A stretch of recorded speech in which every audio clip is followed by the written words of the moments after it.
What's guys, welcome back to the channel. Today we have the final review on the Tamiya Porsche 911 GT3 RS. This is an amazing kit. This kit just went together very well. It comes to spec to any kind of Tamiya kit. It just falls together, and this one is just no other. It's just amazing engineering, and it's just amazing. It just fits together super good.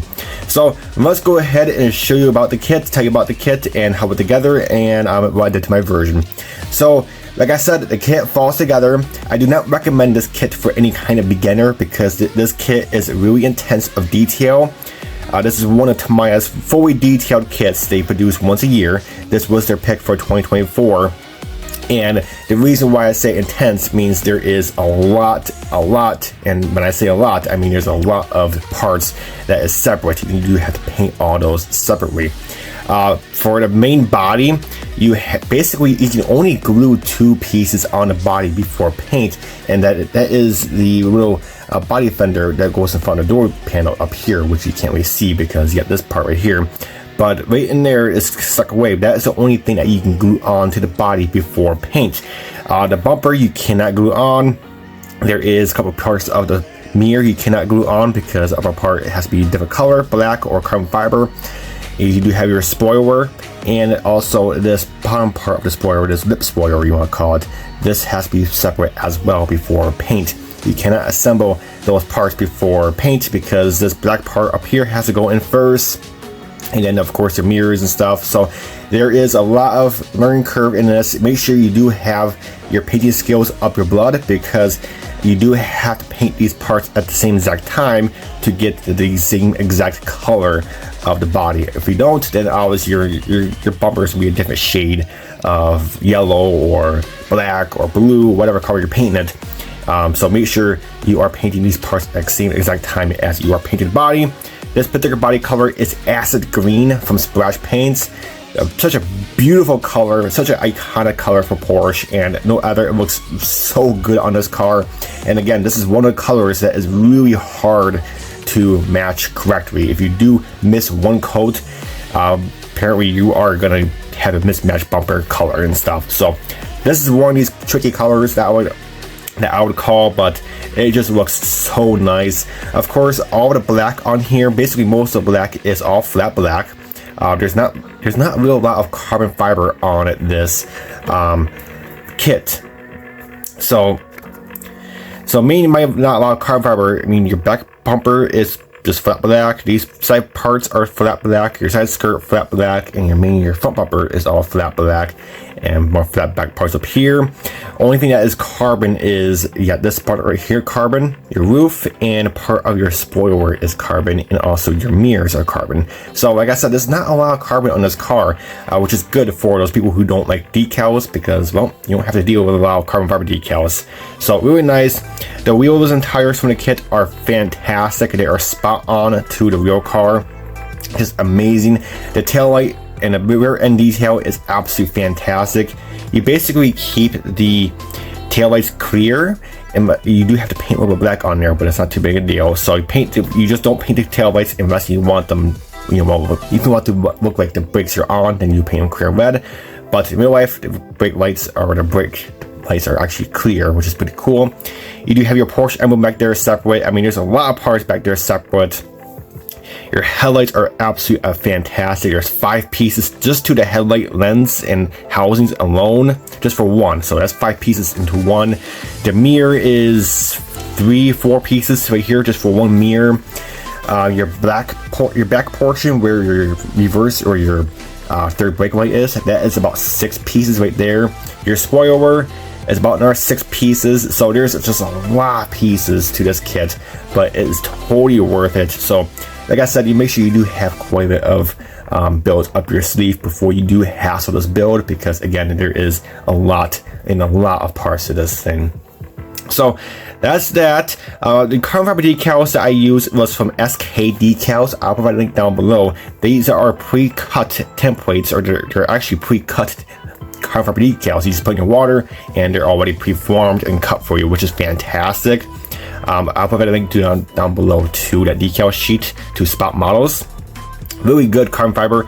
Make sure, if I were you, if you are looking for more scale carbon fiber for this car, for this kit, I would not recommend using the carbon fiber decals that comes in the kit because they are really big. I think Tamiya might have oversized them by accident. I think they look like more 118 scale carbon fiber decals, to be honest. They don't look like 124 scale. So if I were you, use the spot model or use the SK decals or use Scale Motorsports carbon fiber. But definitely use the ones that comes in the kit for templates, but I would not recommend using the ones from the kit because, like I said, they are way out of scale. But we do have a Porsche emblem right there from the kit as well. So yeah, so skip the carbon fiber decals from the kit, just trace those out and use Scale Motorsports or SK decals instead. They're more accurate and more scaled. But other than that, that's pretty much about it for the exterior. I do want to mention the spoiler just falls together. Yes, it does look really complicated, but everything just falls right together.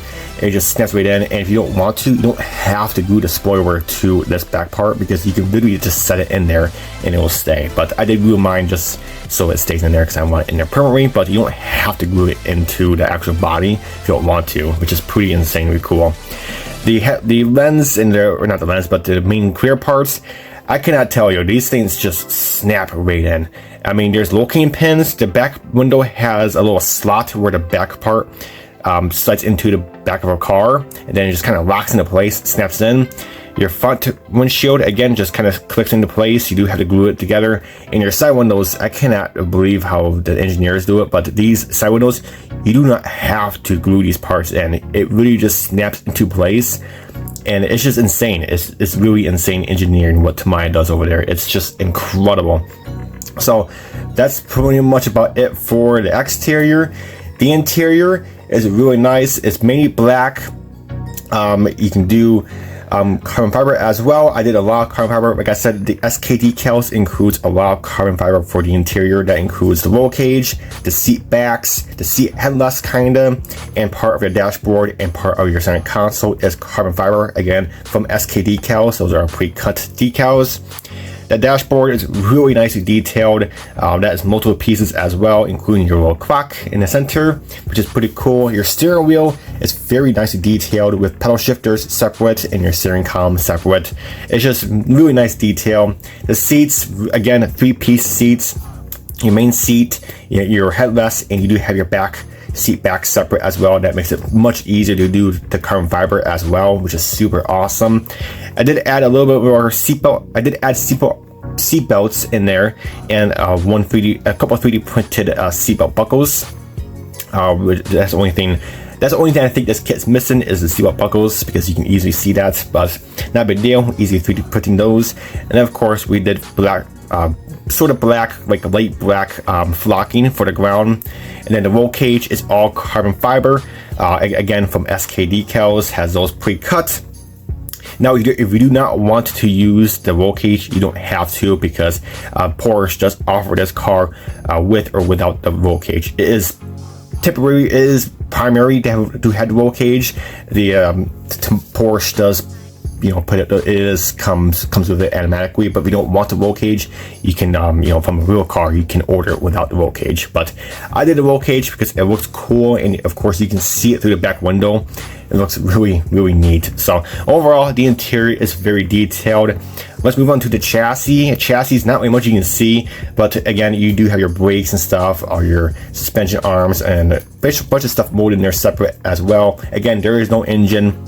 There's no reason to have an engine in this car because you can't see it anyway.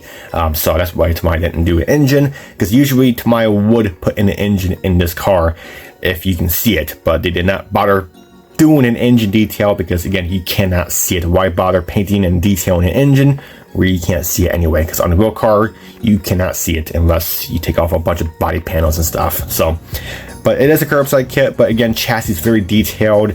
Some aluminum, gunmetal, and some steel parts, and again a lot of black parts as well. So, but the brakes are really nice. Your actual brake discs can actually rotate with your wheel, and the actual brake calipers can stay still, which is really cool. That's such a good idea and such a good detail.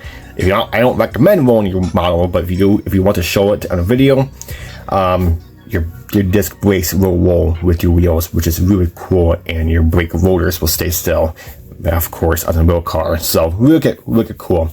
The main disc brakes, those are folded edge from Zoom On. I have got a Zoom On folded edge set, so we got those as folded edge as well. But other than that, guys, that's it. This is just a beautiful car. Really nice kit. I mean, Tamiya outdone themselves. Yes, this kit does look very complicated when you do first open the box, but don't overthink it. It is just a nice Tamiya kit. Everything just falls together. There is a lot of body parts that are separate, so make sure if you are dealing with glue, I recommend just using a toothpick, putting a glue on a piece of tape, and just use a toothpick and spatter glue, because there is a lot of body parts that are separate, and you do have to glue them together after paint. So take your time, go slow, because you don't want to ruin this body up, because it's just such a cool car. And again, there's a lot of body parts that are separate, but it just looks so freaking good at the end. And again, this is such a beautiful car. I'm really glad that Tamiya brought this kit out. So I'm looking forward to see what kind of highly detailed supercar, sports car they do for this year, for 2025. But again, like I said, this was their 2024 pick, and this is a beautiful kit, and just really nice. I do recommend it. Again, not for beginners, because this might be a little bit more overwhelming for beginners. Make sure you do have quite a few builds up your blood before you do hassle this, because again, a lot of painting skills you do have to acquire for this build, because again, a lot of body parts are separate, and you do have to paint them at the same time. Otherwise, you get a different body panel, different color as your body. But alright, guys, that's it for this video. Hope you enjoyed. Again, there's pictures of it in the photo booth at the end of the video, so stay tuned for that. But until my next video, guys, we'll catch you next time.